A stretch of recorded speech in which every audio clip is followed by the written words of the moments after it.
ویسے تو نئے سال نئے سال میں کوئی نئی چیز نہیں، وہی جنوری آ گیا جو پچھلے سال آیا تھا، وہی فروری آئے گا جو پچھلے سال تھا، وہی مارچ آئے گا جو پچھلے سال تھا، وہی سردی ہے جو پچھلے سال تھی۔ کچھ بھی نہیں بدلتا، صرف ہندسہ بدلتا ہے، باقی سال میں تو نئی کوئی بھی چیز نہیں ہے۔ موسم بھی وہی ہیں،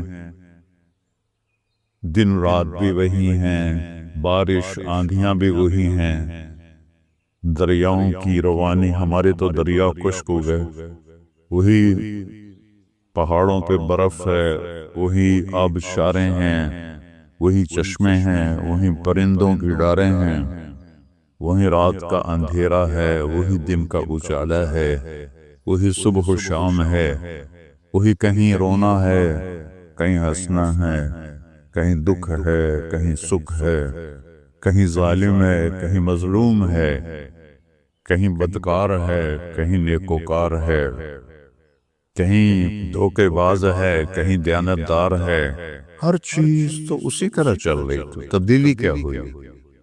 اور کتنے پاگل پن کی بات ہے کہ خوشی منائی جاتی ہے۔ خوشی منانے کی بات تو نہیں ہے، یہ تو 1 سال کم ہو گیا میری زندگی میں سے، میں اپنی قبر کے 1 سال اور قریب چلا گیا، تو بدلا تو کچھ بھی نہیں۔ یہ جنوری شروع ہو گیا، پھر فروری آ جائے گا، پھر چلتے چلتے پھر دسمبر آ جائے گا، پھر ایسے موسم گم ہو جائے گا، اور ہماری زندگی کا 1 سال اور گھٹ جائے گا۔ کچھ چیزیں یاد رہ جاتی ہیں، حادثات، واقعات، باقی آدمی سب کچھ بھلا دیتا ہے۔ اتنی عمر گزار کے ماضی میں دیکھوں تو کچھ یاد ہے، اکثر بھول گیا ہے۔ البتہ پچھلے سال کا جو میرے بیٹے کی وفات کا حادثہ ہے، وہ شاید مجھے موت ہی بلائے گی، اس سے پہلے تو بھولنے کا کوئی شکل نظر نہیں آتی۔ اس کا وقت تھا، وہ چلا گیا۔ تو 2023 تو میری زندگی میں ہمیشہ ہی مجھے دکھ دیتا رہے جب تک میری زندگی باقی ہے۔ تو وقت ایک بہت بڑی دولت ہے۔ جن جن چیزوں سے وقت پیدا ہوتا ہے، اللہ نے سب کی قسم اٹھائی ہے۔ ہر وہ چیز جو وقت کے بننے میں استعمال ہو رہی ہے، اللہ اس کی قسم اٹھا رہا ہے، یہ بتانے کے لیے کہ یہ جو سانس ہے نا، اب یہ کبھی واپس نہیں آئے گا۔ گئی دولت واپس آ جاتی ہے، گئی صحت واپس آ جاتی ہے، گری عمارت دوبارہ بن جاتی ہے، لیکن یہ جو سانس وقت نے لیا ہے واپس نہیں آ سکتا ہے۔ دن اور رات کتنے بڑے ڈاکو ہیں کہ علل اعلان ہماری زندگی کو کھاتے جا رہے ہیں، کھاتے جا رہے ہیں، کھاتے جا رہے ہیں۔ کوئی ہمارے 100 روپے جیب سے نکالے تو ہم کہتے ہو یہاں جمعے میں آ جاتے ہیں جیب کترے، وہ موبائل نکالتے ہیں، اور جو میرا موبائل نکل گیا، ذرا ہوشیار بھی رہنا، پتہ نہیں آئے نا بیٹھے میں تو وہ میرا موبائل نکل۔ لیکن یہ سانس ایک لمحہ جو نکلا ہے، اسے تم واپس نہیں لا سکتے۔ سورج چاند کی گردش الٹی نہیں ہو سکتی۔ اس کی اہمیت بتانے کے لیے اللہ تعالیٰ نے ان ساری چیزوں کی قسم اٹھائی، والشمس وضحاها والقمر اذا تلاها والنہار اذا جلاها واللیل اذا یغشاها والسماء وما بناها والارض وما طحاها ونفس وما سواها۔ 7 چیزوں کی اکٹھی قسم اٹھائی ہے اللہ تعالیٰ نے۔ سورج کی قسم، چاند کی قسم، دن کی قسم، رات کی قسم، آسمان کی قسم، زمین کی قسم، اور اے انسان تیری جان کی قسم کہ وقت نے تجھے گھیرا ہوا ہے اور تجھے کھینچ رہا ہے، کھینچ رہا ہے، کھینچ رہا ہے۔ ہر ٹک ٹک ٹک یہ کلہاڑے کی طرح میری زندگی کے درخت کو کاٹ رہی ہے، کاٹ رہی ہے، کاٹ رہی ہے، کاٹ رہی ہے، اور پتہ بھی نہیں چلتا، اور کسی کا کچھ پتہ نہیں کب اس کا وقت ختم ہو جائے۔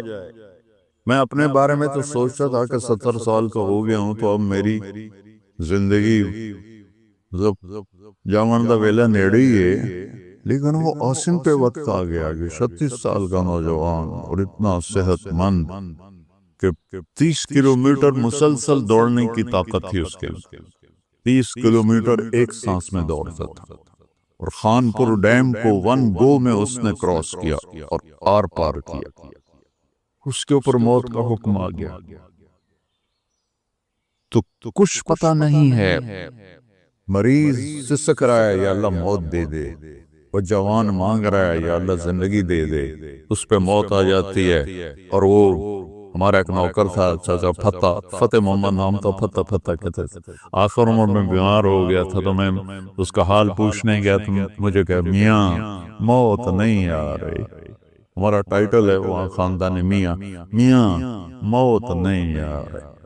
کسی کو مانگے نہیں ملتی، کسی کے بچتے بچتے، لوگ کہتے ہیں نا میں تو مرتے مرتے بچا، ارے بھائی بچتے بچتے مر جائیں گے، میں تو مرتے مر جاؤں، میں تو مرتے مرتے بچے، ایک دن اس کا الٹ ہو جائے گا، بچتے بچتے مر جائیں۔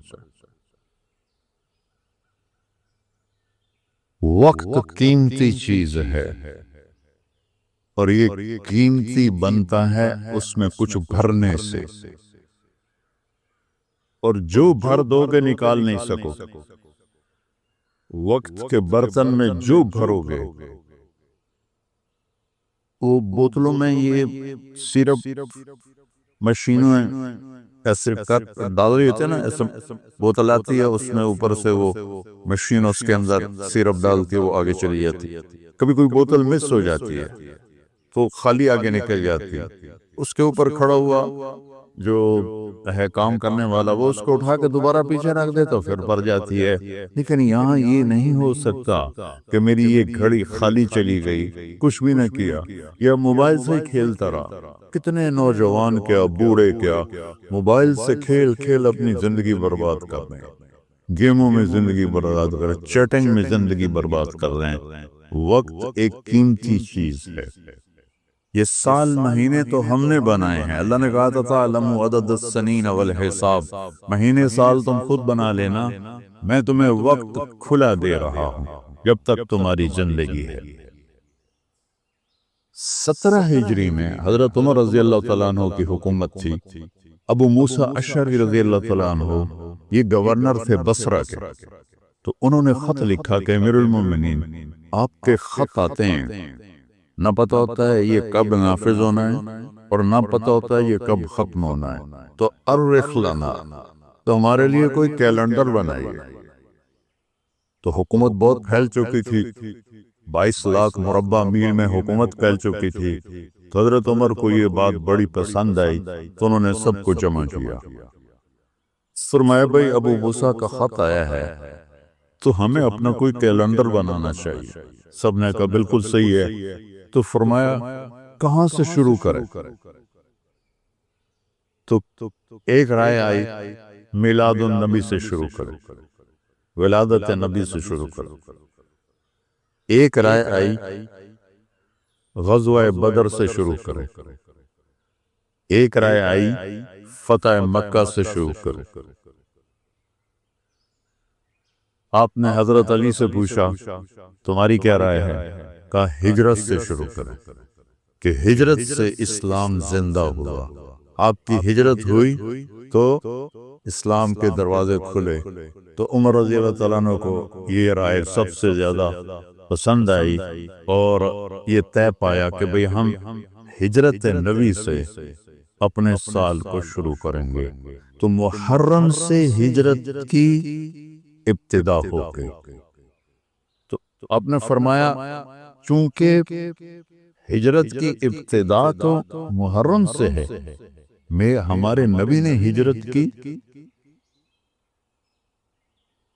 سفر میں جا کر، 27 سفر، تو ہم ہجری شروع کریں گے وہاں سے، اور سال شروع کریں گے محرم سے، کہ محرم سے ہجرت کی ابتدا ہوئی تھی، اور حاجی حج کر کے واپس جاتے ہیں تو محرم پہلا مہینہ بنتا ہے، تو لہٰذا ہمارا جو سال بنا وہ بنا محرم سے شروع ہوگا، اور اس کی جو سال کی جو انتہا ہے، ابتدا وہ ہجری سے ہوگی۔ اور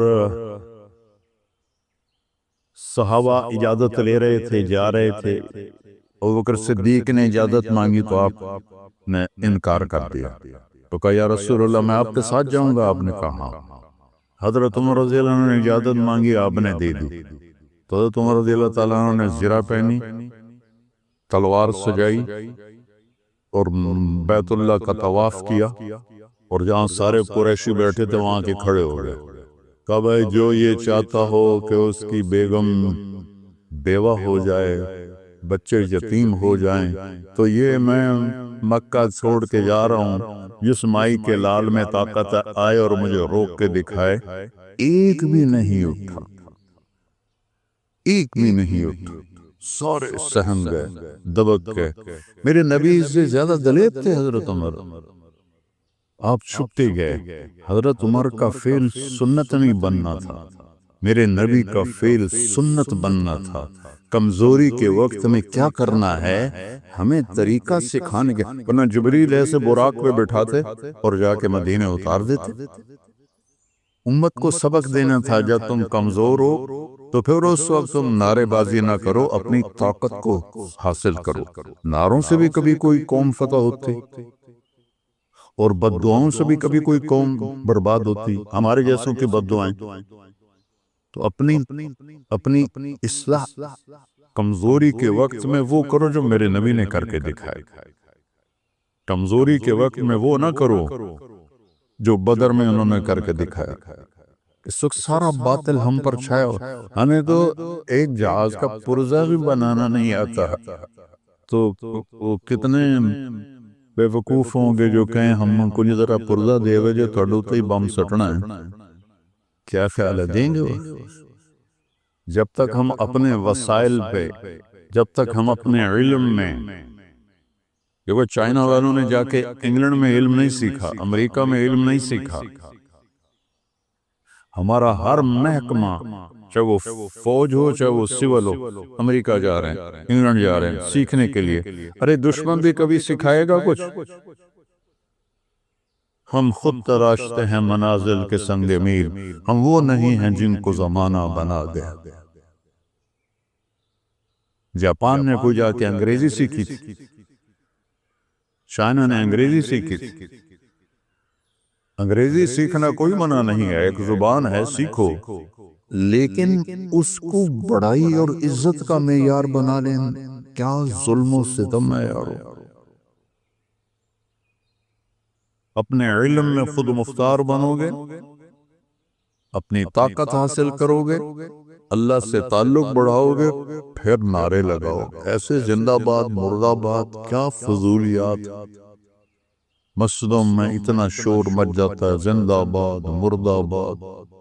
حضرت عمر رضی اللہ تعالیٰ نے دیکھا دو آدمی مسجد نبوی میں اونچی اونچی بات کر رہے تھے، تو آپ نے ایک کنکر اٹھایا اور ان کو ایسے پھینکا، جب ان کے سامنے گرا تو انہوں نے مڑ کے دیکھا، تو حضرت عمر نے ایسے اشارے سے بولا مسجد نبوی میں، تو وہ آگئے، کہاں سے آئے ہو؟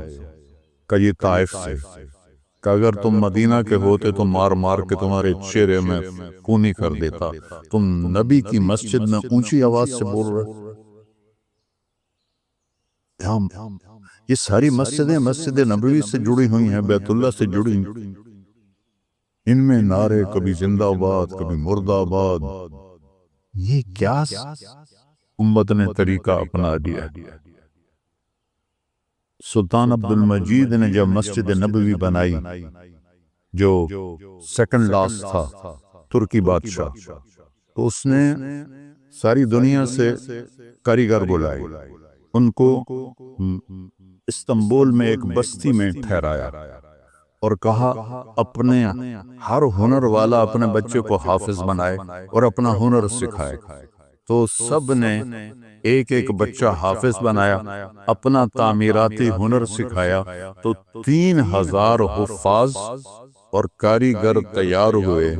ان کو سلطان عبد المجید نے مدینہ بھیجا اور انہوں نے مسجد نبوی کی تعمیر شروع کی، سارا ہر پتھر پہ قرآن پڑا ہوا ہے جو پرانی مسجد، اور جب کوئی پتھر رکھتے تھے اور وہ تھوڑا بڑا ہوتا تھا اس کے مطابق نہیں ہوتا تھا تو نشان لگاتے، وہاں بھی تراش سکتے تھے تیشے کے ساتھ، نشان لگاتے، جس بستی میں وہ ٹھہرے ہوئے تھے وہاں وہ پتھر واپس جاتا، وہاں اس کی کاٹ تراش کر کے پھر واپس بھیجا جاتا، پھر اسے لگایا جاتا، پھر وہ تھوڑا سا زیادہ ہوتا، پھر وہیں جاتا تھا اور وہاں جا کے تاکہ ٹھک ٹھک کی آواز میرے نبی کو تکلیف نہ دے۔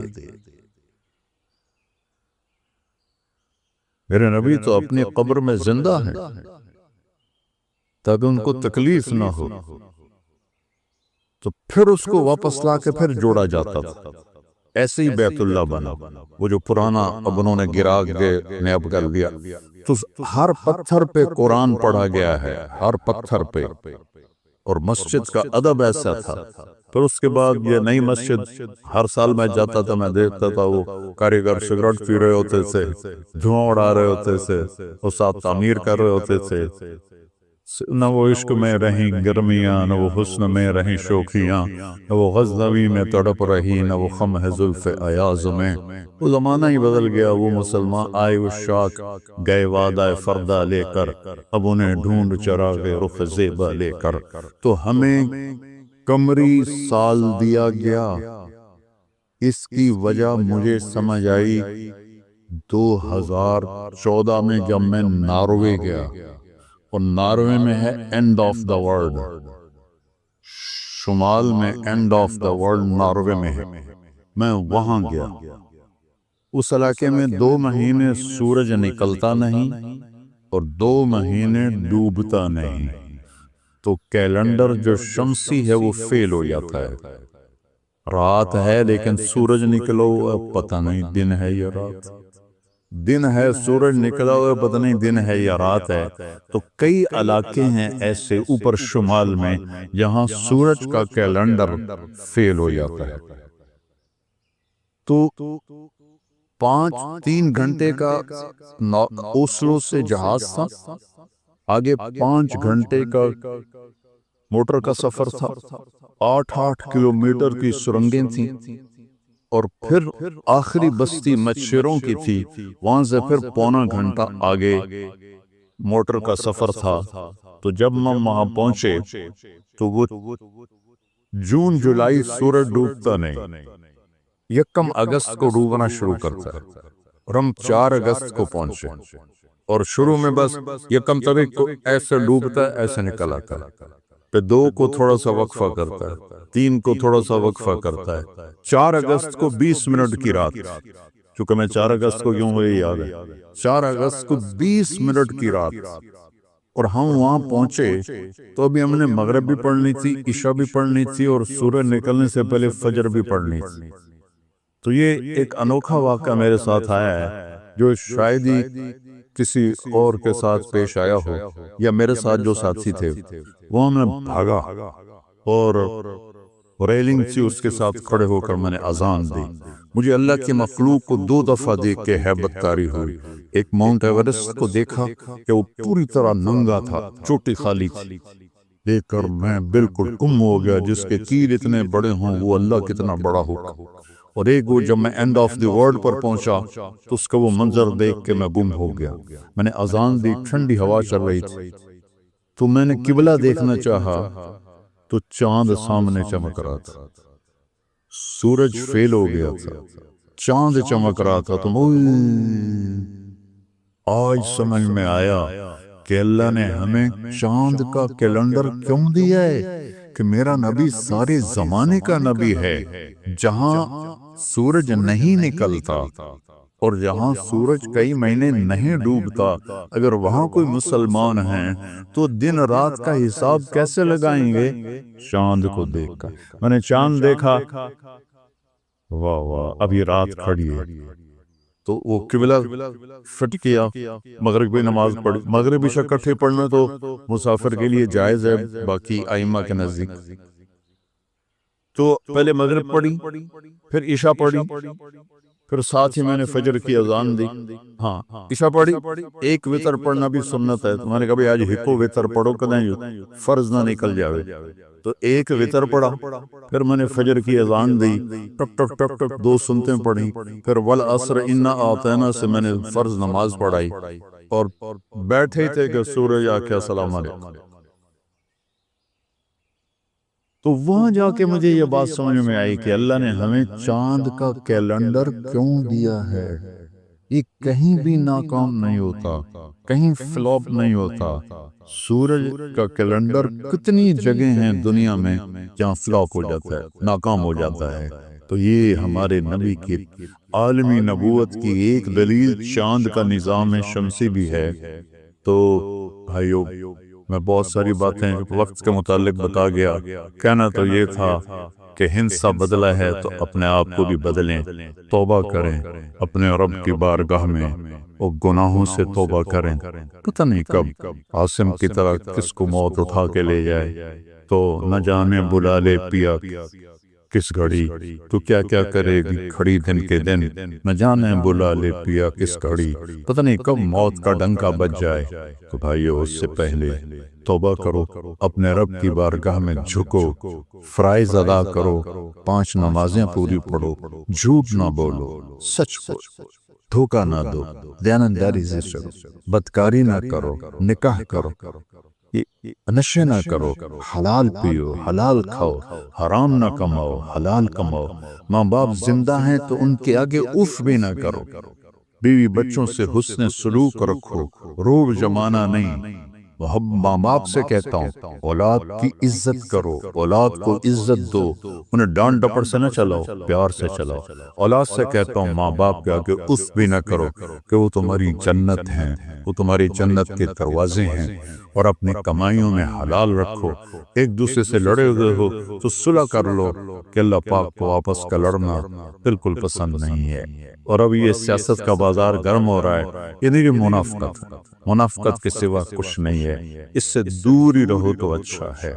اور اگر کہیں کوئی سیاست کا کسی کو شوق ہے تو پھر اپنے مخالف کی بدخوئی نہ کرے، اس کی برائی نہ کرے، اس کو گالیاں نہ دے، اس کو برا بلا نہ کہے، ورنہ اپنی آخرت خراب کرو گے۔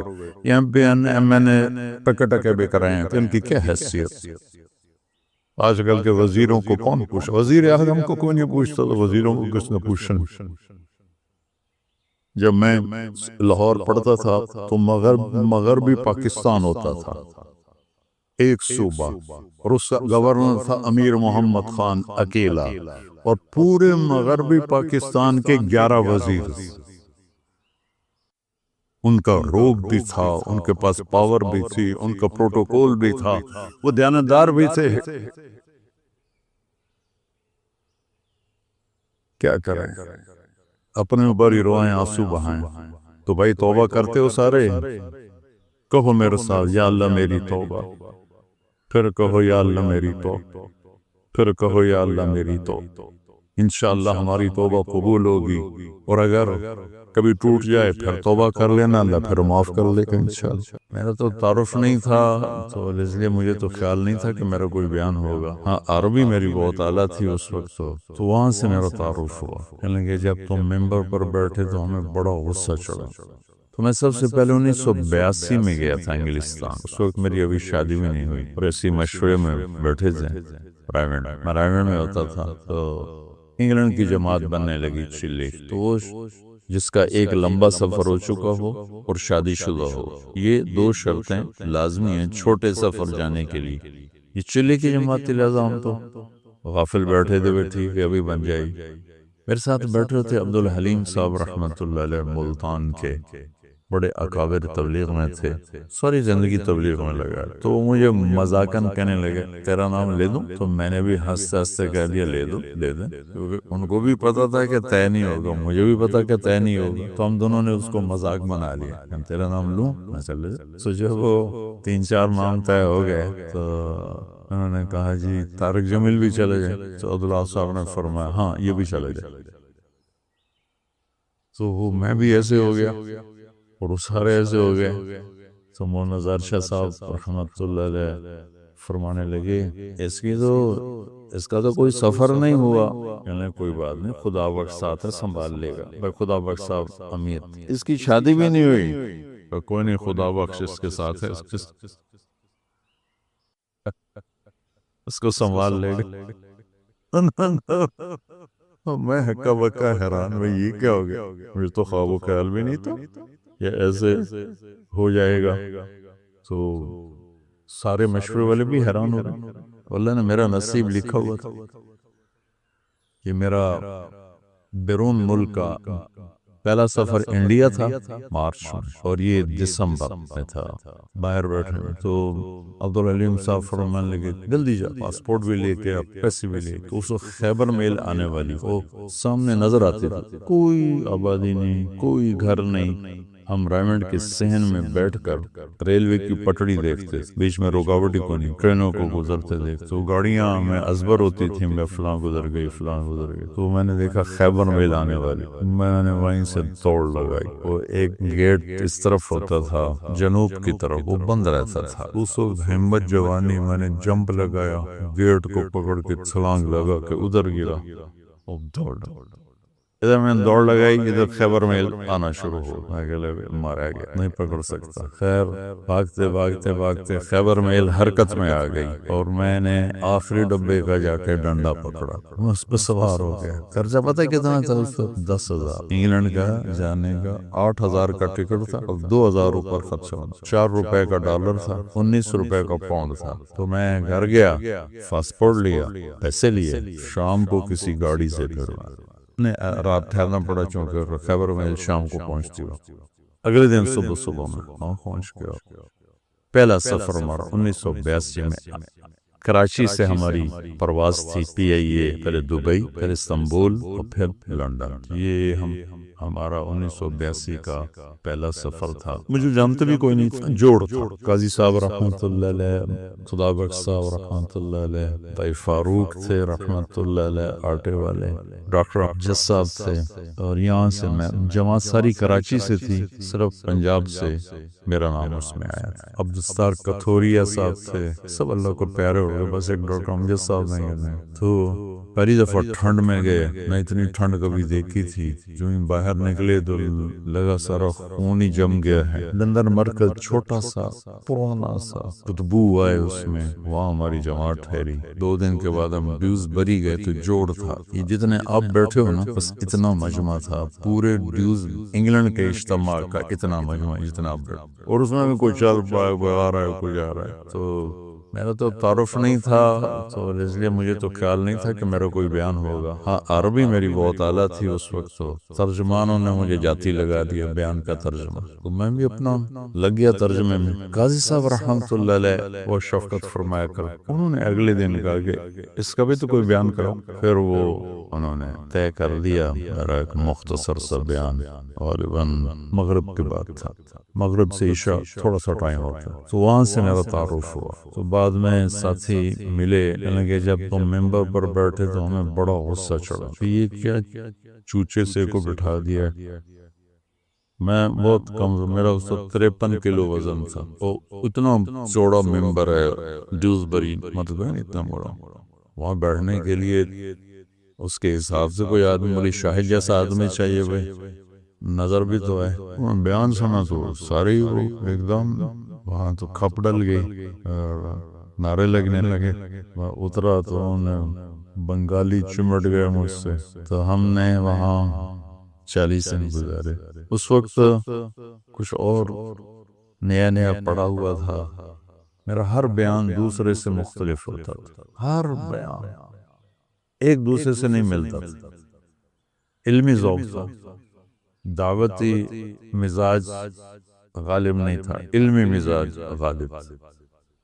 تو میں نے کوئی 80 بیان کیے, سب ایک مختلف کوئی ایک دوسرے سے نہیں ملتا. اتنا مجھے یاد ہے, کیا کیے وہ یاد ہے.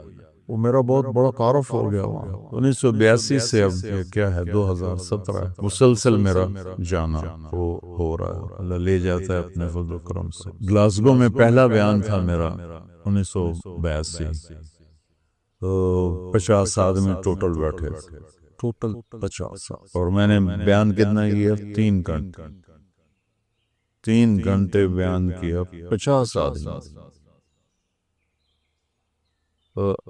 ابھی گلاسگو میں گیا ہوں تو ان کی جامع مسجد میں کوئی 7-8 ہزار کی گنجائش ہے، بیسمنٹ، ہال، پھر اوپر گیلری، پھر دائیں بائیں کمرے، تو کسی جگہ کھڑے ہونے کی جگہ نہیں تھی، کسی ایسے پر اوپر عورتیں بھری ہوئی، مرد، اور سب تمہاری طرح نوجوان، سب نوجوان۔ لندن مرکز میں بیان ہوا تو بہت بڑا مجمع کھڑے ہو کے سن رہا تھا، بیٹھنے کی جگہ کوئی۔ بلیک برن مرکز میں بیان ہوا، بہت بڑا مجمع کھڑے ہو کے سن رہا تھا، اور بلیک برن میں میں نے کوئی 2.5 گھنٹے بیان کیا، کھڑے رہ گئے، ایک بھی نہیں بیٹھ، سب کھڑے۔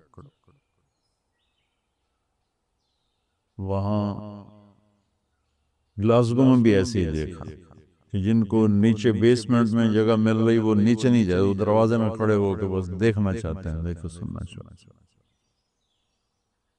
تبلیغ کے کام کے اثرات کس طرح معاشرے پر پڑے، یہ آپ یہاں بیٹھ کے نہیں سمجھ سکتے۔ وہ تھوڑا تھوڑا آپ کا مطالعہ ہے، اور شیطان آپ کو صاحب رائے بنا دیتا ہے، اور پھر آپ خود اپنے رائے قائم کرنا شروع کر دیتے ہیں، اس سے آپ مار کھا جاتے ہیں اور گھاٹے کے سودے کر بیٹھتے ہیں۔ اللہ نے میری حفاظت فرمائی، میں نے اپنے فیصلے خود کبھی نہیں کیے تھے،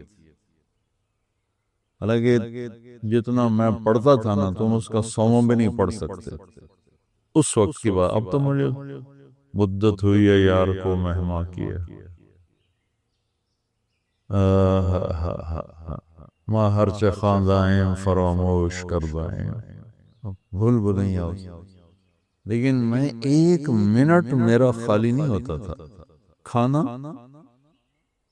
سونا، نماز، وضو، یہ 3-4 کام ایسے ہیں جس میں اور کوئی کام ہو نہیں سکتا۔ اس کے علاوہ میرا 1 منٹ بھی کتاب سے خالی نہیں ہوتا تھا، 1 منٹ اس طرح پڑھا۔ لیکن تمہاری طرح مجتہد نہیں بنا میں، جو مجھے کہہ دیا میرے استادوں نے میں نے سر جھکا، ٹھیک، اور آج تک میرا یہی حال، ٹھیک جو آپ فرمائیں، ٹھیک۔ اس سے بہت بڑی حفاظت کا نظام چلتا ہے، وَلُزُومَ جَمَاعَةِ الْمُسْلِمِينَ فَإِنَّ دَعْوَتَهُمْ تُحِيطُ مِنْ وَرَائِهِمْ ثَلَاثًا لَا يَغُلُّ عَلَيْهِ قَلْبُ الْمُؤْمِنِ إخلاص العمل لله، والمناصحة لولاة الأمور، ولزوم جماعة المسلمين فإن دعوتهم تحيط من ورائهم۔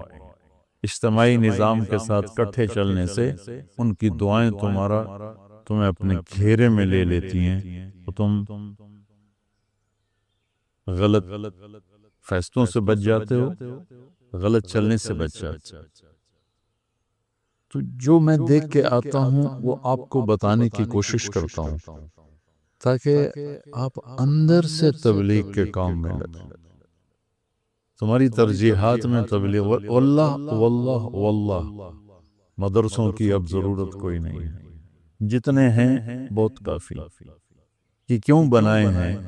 جس رخ سے میں سوچ رہا ہوں اس لحاظ سے اتنا قحط ہے کہ اندھیرا چھایا ہوا ہے، کہ ایسی نسل علماء کی جو ایک ریڑھی والے کے بھی پاؤں پکڑ کے اسے اللہ کے ماننے کے لیے تیار کریں، یہ مجمع کوئی ہے۔